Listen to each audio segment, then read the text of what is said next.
Hello Edusplorer, thanks for joining us again and welcome back to our channel. If you are joining us for the first time, we want to thank you for watching. In this episode, I will be looking into the reason why Africa's growing geopolitical influence is sending shockwaves with regards to Africa's geopolitical partners in North America, in Europe, across the European Union, including Asia, countries like Russia, China, and also in the Middle East. The continent of Africa is shifting rapidly, and the continent is making some strategic decisions as we all see what is happening in the Sahel region. The continent of Africa cannot be ignored anymore. If you consider its perspective, they are moving towards an area where they want partners that will see them as equal and work with them on a win-win situation. The African Group, for those of you who don't know, is a very important body in the United Nations. The African Group consists of 54 member states, 28% of all United Nations members, and is thus the largest regional group by numbers of member states. It is the only regional group that has a territory that coincides with the traditional continent of which its names originates. That gives you a perspective as to the reason why African nations voted the way they did when the Russian-Ukrainian war broke out. And this has sent shockwaves with regards to Africa's geopolitical partners. That is the reason why all of these partners are scrambling. You will notice that there has been strategies. You do have the US strategy for Africa. You also have Chinese strategy for Africa. You also move ahead to have the Russian strategy for the African continent and the European Union strategy for Africa. Turkey is also in the play. Turkey has a strategy for the continent of Africa, and more importantly, the failed strategy by France in the continent of Africa. African countries also do have their own interest, and that is the reason why there's been a clash with some of Africa's former colonies. These geopolitical partners find it difficult to accept that a continent that was once placed under a particular trajectory is moving away from that and now is making its own decision. That is the reason why you do have all of these conferences that African leaders will need to meet and have a discussion. One of those nations that has struggled to re-strategize itself and reset its relationship in the continent of Africa is the United States of America. If you look at the US-African Summit, there were a number of proposals and also very important things that were discussed at that particular summit. The reason at the moment is that it's not really clear on how and what has been achieved with Russia's presence in the region. A number of our United States of America's analysts have projected the interference of Russia to be part of the strategy that Russia needs to be counteracted. However, that is not the issue. The continent of Africa really wants to work with everybody who is across the region, and that is the reason why it's not going down well. Let's listen to what an analyst of the region and someone who have a better understanding with regards to France's policy and interaction in the region. Let's listen to what this expert have to say, and we will join you on the other side.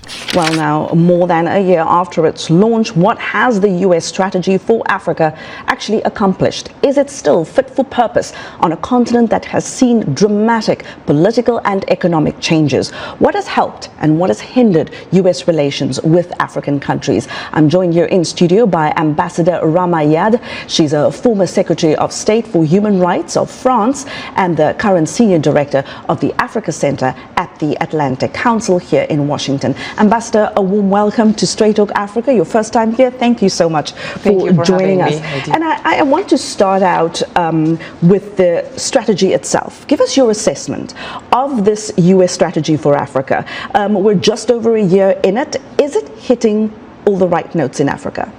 You know, it was the first US-Africa Summit in 8 years. So a lot of expectations, but also a lot of skeptical people about this US strategy. But finally, the summit went well. A lot of commitments, $55 billion over the next 3 years. A special representative, Ambassador Johnny Carson, for the implementation of the US-Africa Summit, which means that they want to do a real follow-up. And then a lot of agreements have been signed, you know, from the Artemis Accord on space with Rwanda and Nigeria to the new regional MCC Millennium Challenge Cooperation Compact, to an MOU on the the Africa Free Trade area. So a lot of commitment and of course there's support for a G20 permanent seat for the African Union, and it happened at the recent early September G20 in New Delhi under the leadership of India. So that's the word, the commitment. 1 year later, like you said, a lot happened on the continent. A lot of changes. Africa has been changing for the last years, and there is an acceleration of everything there. And you know about the coup in West Africa, but also in Central Africa with Gabon. These countries questioning the French presence on the continent, and a few frictions with the US about this presence, but also a lot of discussions about the reforms of Bretton Woods, the global stage that is changing a lot, the BRICS summit in August, you know, with the enlargement with 6 new members.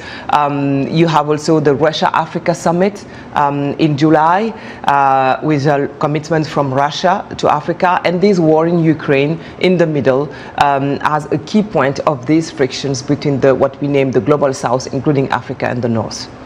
So there are a lot of stakes around since the US-Africa summit that wanted to be a reset of the Africa-US relations, you know, after the Trump administration. He never visited the continent, and this administration pledged to do it. In the first 3 months of 2023, high-level officials visited 18 African countries. It is unprecedented, including Jill Biden, the First Lady, and Kamala Harris, before Joe Biden himself, who said he would do the same before the end of his presidency. Right. He hasn't come to the African continent yet either. Not yet. As the continent of Africa continues to make a strategic decision, France is currently bowing out in the region. The United States of America is still engaging and not giving up. Russia has established strong engagement across the region, and more importantly, the Chinese are embarking on a strategic and economic development in the region. The European Union is also present in several areas in strategic deals. You also do have the Asian partners like India, and more importantly, the Middle Eastern partners. African countries are open for different options to work with everyone that's ready to provide a win-win situation. However, the United States of America, the United States is all in on Africa and all in with Africa. Those were the words declared by the U.S. Treasury Secretary Janet Yellen in January as she embarked on a 3-nation diplomatic visit of the continent of Africa. Janet Yellen's trip began just a few days after Chinese Foreign Minister Qin Gang wrapped up his own whistle-stop tour of Africa, which took him to Ethiopia, Gabon, Benin, and Angola, including Egypt. And 3 days after Yellen arrived in Senegal, Russian Foreign Minister Sergei Lavrov touched down in South Africa, the first of 7 African countries he would visit over the next couple of months based on that particular period. Those 3 back-to-back visits by major world powers to the African continent and also ahead of the February African Union Summit followed a flurry of important diplomatic visits that was in 2022, included by the German Chancellor Olaf Scholz and French President Emmanuel Macron at the time. Together, they signal an attention to Africa's rising political and economic bargaining power globally, which has been brought into sharp focus by the Russian war in Ukraine. It's a sign of increased attention to the continent of Africa as Russia projects its own power in several ways. During those visits, Janet Yellen also and Gang and Lavrov all went to great lengths to emphasize that their country's interest in Africa was not simply a matter of short-term economic or political gains. Africa should be a big stage for international cooperation, not an arena for major force rivalry, King declared, the Chinese diplomat in Addis Ababa, Ethiopia. Our engagement is not transactional, it's not for show, and it's not for a short term. Yellen explained in Dakar, Senegal, Good relations are not subject to geopolitical events. They are historic and based on a spirit of solidarity and support. The Russian Foreign Minister Sergei Lavrov said those words in Luanda. Let's listen to what this expert have to say with regards to these different geopolitical partners having a strategy for the continent of Africa, and we will join you again on the other side of this video. But Madam, today we see, of course, the United States has an Africa strategy. France has one. Russia has one too. Is it a good idea, given the changes we see on the continent and given the fact that the African countries, each one has their own interests, has their own trajectory, has their own ideals and ambitions? Is it a good idea for individual powers in the West to have a strategy for a continent of 54 countries? Yeah, 54, 55, that's right. And Africa is very diverse, you're right. There's a lot of different various realities, economically speaking, from low-income countries, middle-income countries, and powers like Nigeria, First Economy of Africa, and South Africa too. The differences are strong between the West and the South, etc. That's absolutely right. But this is a shift. This continental vision is a shift. During the Cold War, it was different. It was an individual conversation with individual African countries because it was like a trade. And a lot of Africans were reluctant to this trade, like we support you in our we support you, we give you support, we back you, the regime, we give you economic and financial funds and supports, and you help us in our war against the Soviet Union, And this kind of trade had a huge price, democracy, because some Western countries backed some authoritarian regimes just because they supported the Western strategy to the Soviet Union in the Cold War.